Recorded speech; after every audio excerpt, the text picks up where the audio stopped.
सुखी नहीं कर सकता। यदि आपको कोई सुखी कर सकता है तो आप हैं। बिल्कुल घनीभूत अर्थात ठोस बात है, इसे समझ लेना। यदि आप अपने विचार के द्वारा, विवेक के द्वारा अधर्माचरणों का त्याग करके धर्म पूर्वक जीवन व्यतीत करते हुए भगवान नाम जप करते हैं, तो पूर्व पाप कर्म के अनुसार जब देह रचा गया तो उसमें जो प्रारब्ध दुख सुख का है वो तो आएगा, पर आपको परास्त नहीं कर पाएगा। और आगे आपके लिए महासुख है जो दुख और सुख दोनों से परे है। अखंड प्रसन्नता, अखंड आनंद, वो केवल आपके करने से होगा। उपदेश मिल सकते हैं, मार्ग बताया जा सकता है, आपको सहयोग मिल सकता है, पर चलना आपको होगा। यदि आप नहीं चले तो ये कहीं भ्रम हो कि मैं कहीं जाऊं और मेरी दुख निवृत्ति हो जाए, तो इस भ्रम को छोड़ देना आप। क्योंकि हम आप तो बहुत छोटे जीव हैं, अर्थात बहुत लघु तपस्या, लघु पुण्य वाले हैं।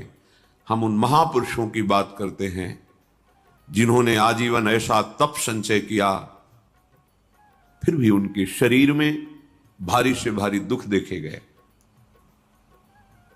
ये दुख और सुख एक भ्रमात्मक इंद्रजाल है माया का, ना दुख है न सुख है। जैसे जो सपने सिर काटे कोई, बिन जागे दुख दूर न होई। ऐसे स्वप्न में तुम चक्रवर्ती सम्राट बन जाओ तो जगने पर तुम थोड़ी रहोगे, तुम जो हो वही होगे। हम भगवान के चिदानंद अंश हैं। ये भूल कर हम अपने को स्त्री पुरुष, अच्छा बुरा, धनी निर्धन, दुखी सुखी आदि आदि बहुत सा प्रपंच है, इसे हम अपने दिमाग में बैठा लिया है। जब तक आप ये प्रपंच नहीं छोड़ोगे तब तक आपको सुखी कोई कर ही नहीं सकता, क्योंकि दुखालयम नाशवान संसार का तो तुमने अस्तित्व रखा है। अगर ये किसी के दूर करने से होता तो स्वयं जगत गुरु परब्रह्म परमात्म तत्व भगवान श्री कृष्ण सामने हैं और अर्जुन को कह रहे हैं, मात्रा स्पर्शास्तु कौन्तेय शीतोष्ण सुख दुखदा आगमा पायनो अनित्यास्ता स्थितिक्षस्व भारत। हे भारत, हे अर्जुन, ये आने जाने वाले अनुकूलता प्रतिकूलता, गर्मी शीतलता, अर्थात काम क्रोध लोभ मोह मद मत्सर अपमान निंदा, ये सब ताप पहुंचाते हैं।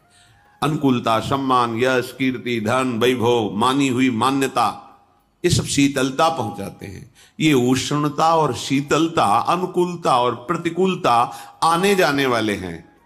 भगवान ये नहीं कह रहे मैं मिटा दूंगा, कह रहे तास तितिक्षस्व भारत। हे अर्जुन, ये तुम्हें सहना होगा। यदि तुम इसे सह गए तो तुम्हारे हृदय में ऐसी स्थिति प्रकट हो जाएगी कि फिर ये स्पर्श भी नहीं कर पाएंगे। सहने से तुम्हारी भक्ति बढ़ेगी, तुम्हारा चिंतन बढ़ेगा, तुम्हारा स्मरण बढ़ेगा, सत्य वस्तु के लिए, सत्य तत्व के लिए तुम सुखी हो जाओगे। बिल्कुल खुली बात। आडंबर नाटक पाखंड इसकी जरूरत नहीं है। प्राकृतिक भोगों में सुख बुद्धि, देहाभिमान, विद्यारूप महत्व कुल धन यौवन अभिमान, यही तुम्हारे दुख का मूल है और ये कोई दूसरा नहीं हटा सकता। ये तुम्हें अपने विवेक सत्संग से प्राप्त हुए विवेक के द्वारा, शास्त्र स्वाध्याय से प्राप्त हुए विवेक के द्वारा इसे तुम्हें त्यागना है। दुख तुम पकड़े हो तो छोड़ा कौन सकता है? छुड़ाना तो आपको ही पड़ेगा। अगर कोई वादा करता है कि मैं आपको दुख रहित कर दूंगा, मुझे आज तक समझ में नहीं आया। दुख रहित होने का जो उपाय है वो गुरुजन महापुरुष संत जन बताते हैं कि जब चारों ओर अंधेरा छा रहा हो, कोई अपना न दिखाई दे रहा हो, केवल दुख ही दुख, अशांति ही अशांति, उस समय आप देखिएगा कोई एक है जो आपको बहुत प्यार कर रहा है। वो हमारे प्रभु हैं। आप जिनकी तरफ पीठ किए हो और जहां दुख है उधर मुख किए हो, वापस घूमो, सन्मुख होइएगा। सन्मुख होए जीव मोहि जबहि, जन्म कोटि अघनाशों तबहि। करोड़ों जन्मों के पाप नष्ट कर देते हैं भगवान। जहां प्रभु की तरफ हुए तो पता चला बहुत जन्मों से बिछुड़ा था, वो मेरे स्वामी मिल गए। भारी से भारी संकट की निवृत्ति के लिए एकमात्र उपाय भगवान श्री हरि का आश्रय, उनके नाम का जप। सत्य मान लीजिए, आडंबर से कुछ नहीं होना। चाहे जितने जंतुर बांध लो, चाहे जितना जो कुछ जादू टोना जो मन आवे सो कर लो। बारी मथे घृत होए बरु शिकताते बरु तेल, बिनु हरि भजन न भवतरी यह सिद्धांत अपेल। विनिश्चितम बदामिते नान्यथा वचांस में हरि भजंती। अटल बात है, यदि भजन नहीं करोगे तो तुम्हें कोई सुखी नहीं कर सकता। तात्कालिक आपको ऐसा लग सकता है मेरा काम बन गया, नहीं, वो तत्कालिक है।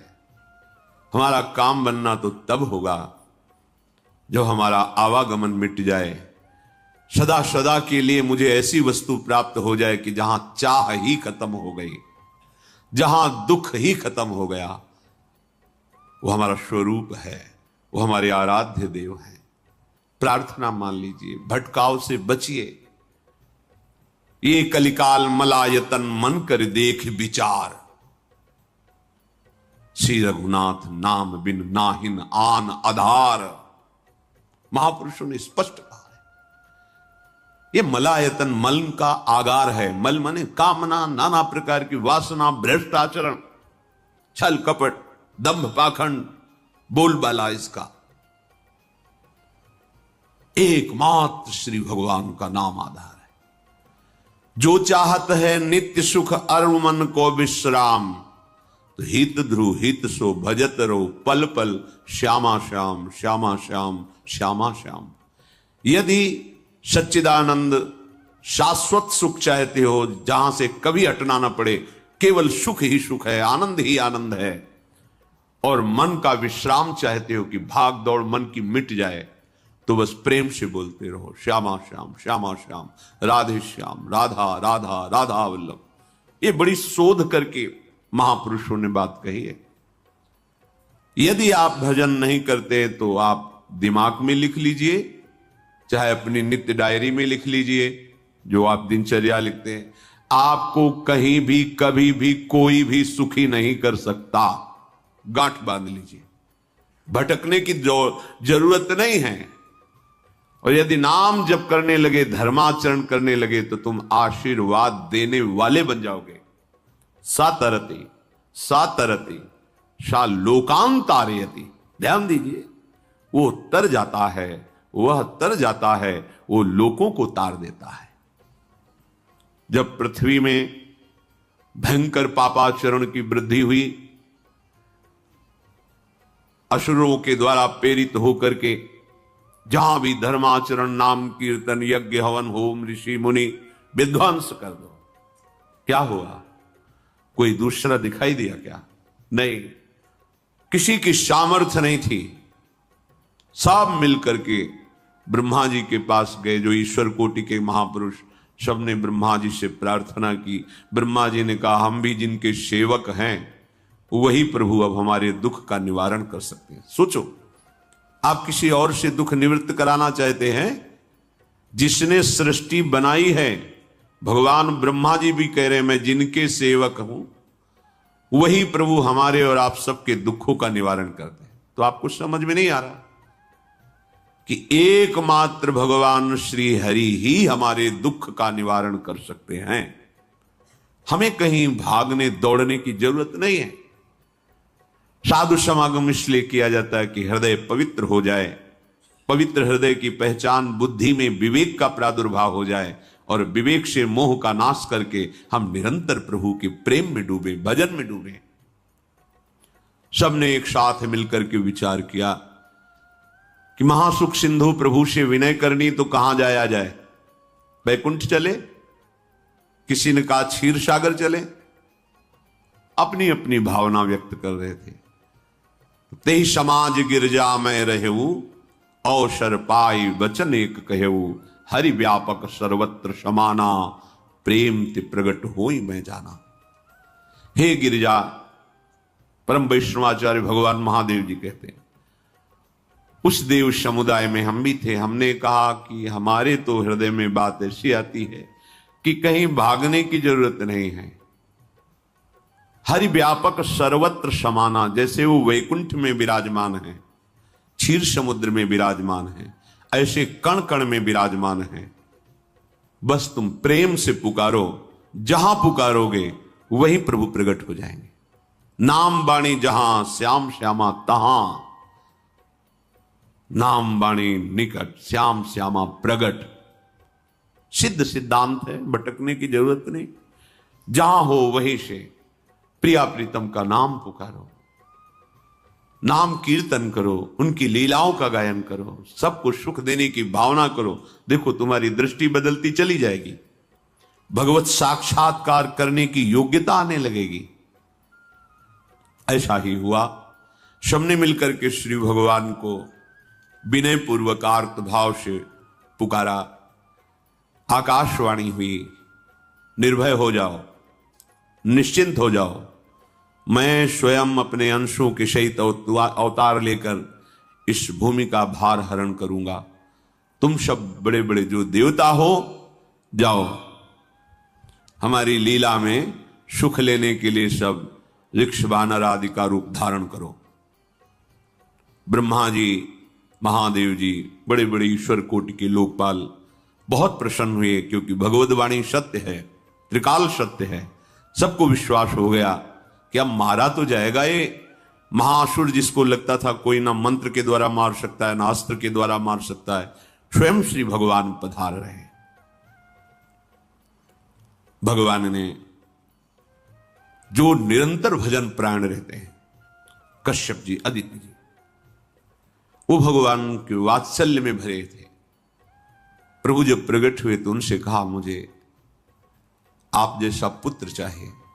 प्रभु ने कहा कि मेरे जैसा तो मैं ही हूं, अद्वितीय हूं, दूसरा कोई है नहीं, मैं ही अवतरित होऊंगा। भजन में देखो कितनी सामर्थ है।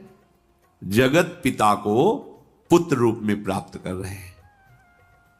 वही चक्रवर्ती सम्राट अवधपुरी के नरेश महाराज दशरथ जी के रूप में, जिनकी महामहिम अद्भुत सौभाग्य प्राप्त करने वाली तीन ये रानियां, श्री कौशल्या जी, श्री कैकेयी जी, श्री सुमित्रा जी, भगवान वशिष्ठ जी इनके गुरुदेव हैं। प्रायः बड़े बड़े महान जो राज्य पालक रहे, उनके ऊपर, राजा के ऊपर महाराजा विराजमान रहे। ऊपर से स्वर्गलोक आदि लोकों से भी यह शिक्षा मिली है। देवराजेंद्र तो भगवान बृहस्पति, दैत्यराज बलि तो भगवान शुक्राचार्य, जनक जी तो सदानंद जी महाराज, दशरथ जी तो वशिष्ठ जी महाराज। ऐसा था, क्योंकि जहां हमारा विवेक काम नहीं करता, वहां ये ब्रह्मबोध संपन्न महापुरुष तत्काल हमको संभालते हैं। महाराज दशरथ जी के हृदय में प्रबल लालसा हुई कि अब अवस्था व्यतीत होती जा रही है, पर जो गृहस्थ धर्म का परम लाभ है वो तो हुआ ही नहीं। वशिष्ठ जी के चरणों में प्रणाम करके कहा, भगवान एक ही बात की असंतुष्टता है, हमारे कोई पुत्र नहीं है। वशिष्ठ जी ध्यानस्थ हुए, ध्यान में देखा और उनका, तुम्हारा जैसा सौभाग्य अन्य का किसी का नहीं हो सकता। तुम्हारे यहां स्वयं सच्चिदानंद भगवान श्री हरि अपने अंशों के साथ अवतरित हो रहे। श्रृंगी ऋषि को बुलाया गया, पुत्रिष्ट यज्ञ करी, उसमें साक्षात भगवान अग्निदेव प्रकट होकर के खीर दिया और कहा अपनी रानियों को पवा दीजिए।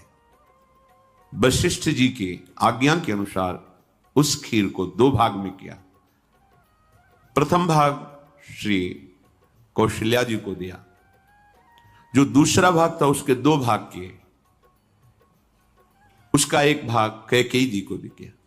अब जो एक भाग बचा उसके दो भाग किए और वशिष्ठ जी की आज्ञा के अनुसार एक माता कौशल्या जी को, एक कैकेयी जी को दिया। उन्होंने अपने हाथ से सुमित्रा जी को दिया। तो सुमित्रा जी के गर्भ से लक्ष्मण और शत्रुघ्न, कौशल्या जी ने जो भाग दिया उससे लक्ष्मण जी प्रकट हुए, जो रामचरण अनुरागी, अद्भुत अद्भुत हरि प्रेमी। शत्रुघ्न जी भरत चरणों का आश्रय लिए हुए राम जी का सेवन करते। बड़ा रहस्य है, कितनी मर्यादा है। गुरु की आज्ञा से जहां जैसा विधान होना चाहिए वैसा, तो उस बड़ा मंगल शुरू। ये महामहिम जगत पावन करने वाली माताएं मानो अपने गर्भ में अखिल ब्रह्मांडों के स्वामी को धारण किए हुए हैं, जिनके गर्भ में अनंत ब्रह्मांड वास करते हैं, उन प्रभु को अपने गर्भ में धारण करने का अनुभव कर रहे हैं। महाराज दशरथ बहुत प्रसन्न है। ये जीवन का परम लाभ है। प्रभु हमारे कोई भी हो, माता पिता भाई बंधु सखा पति प्रीतम पुत्र, कुछ भी, ये तो ऐसे करुणा में कोई भाव रख लो और गाढ़ भाव कर लो तो आपको अनुभव कराने लगेंगे। जिस भाव से आप देखोगे कैसा सुख महाराज दशरथ जी को हो रहा होगा, जिनको गुरुदेव से पता है कि स्वयं भगवान पधार रहे। प्रतिपल इनके दर्शन करके कौशल्या जी, कैकेयी जी, सुमित्रा जी के प्रेम पुलकित रहते हैं। दशरथ जी, अहो भाग्य, साक्षात भगवान पधार रहे। समय व्यतीत हुआ, जोग लगन गृह बार तिथि, सकल भये अनुकूल, चर अरु अचर हर्ष जुत, राम जन्म सुख मूल। ठीक योग लगन ग्रह वार तिथि सब अनुकूल हो गई। कब? जिसके हृदय में प्रभु का प्रकाश हो जाता है। जो प्रभु के भजन में रहता है तो योग लगन ग्रह वार तिथि नक्षत्र सब अनुकूल हो जाते हैं। जो पे कृष्ण चरण मन अर्पित, तो करी है का नवग्रह रंग। सात ग्रह नक्षत्र वार तिथि, ये जितने भी विघ्न कारक या शुभ कारक है, ये सब शासन में रहते हैं जिसके हृदय में भगवान नाम चल। जिते विनायक शुभ अशुभ, ये विघ्न करे नहीं कोई, क्योंकि भगवान का नाम चल रहा है, हृदय में भगवान प्रकाशित हो गए हैं, परमानंद अनुभव होता है। ऐसे भगवान जगत में प्रकट हो रहे हैं। ये तो कभी कभी अवतार होता है, पर ये अवतार होता ही रहता है। भगत के हृदय रूपी महल में अवतार होता रहता है। जो निरंतर भगवत चिंतन परायण, अपने अहम को भगवान के चरणों में समर्पित किया तो भय प्रकट कृपाला, यही हृदय में प्रकाशित हो जाते हैं। हृदय में ही दिव्य वृंदावन प्रिया प्रीतम दिव्य लीला। चैत्र का महीना, नवमी तिथि, शुक्ल पक्ष, अभिजीत मुहूर्त, ठीक दोपहर का समय 12 बजे। सब लोगों को परमानंद प्रदान करने वाले प्रभु पधारे। शीतल मंद सुगंधित वायु बह रही है, देवताओं की दुंदुभियां बज रही, पुष्पों की वर्षा हो रही। बड़े बड़े ऋषि मुनि नृत्य कर उठे, जैसे साधना को फल मिलता है हृदय आनंद में। आज समस्त साधनाओं के फल स्वयं मंगल मूर्ति प्रभु पधार रहे। सब महात्माओं का, संतों का हृदय अलौकिक आनंद से भरा हुआ है। पृथ्वी जितनी दिव्यता है सब प्रकाशित कर दी। रस भरे फल, औषधियां, दिव्य मणियां, रत्न जो छुपाए हुए अपने गर्भ में थी, प्रभु आ रहे, सब प्रकाशित कर दी। जलधाराएं जो सूखी हुई थी वो भी। जब ब्रह्मा जी ने देखा कि जो भगवान ने आकाशवाणी में कहा था वो सब सत्य हो रहा है, आकाश में ब्रह्मा जी समस्त देवतागण विराजमान होकर के अंजलियों में दिव्य पुष्प लेकर के वर्षा कर रहे हैं। सुंदर सुंदर अलग अलग वाद्य बज रहे हैं। ऋषि मुनि देवता सब स्तुति कर रहे हैं। प्रणाम मुद्रा में सब खड़े हैं।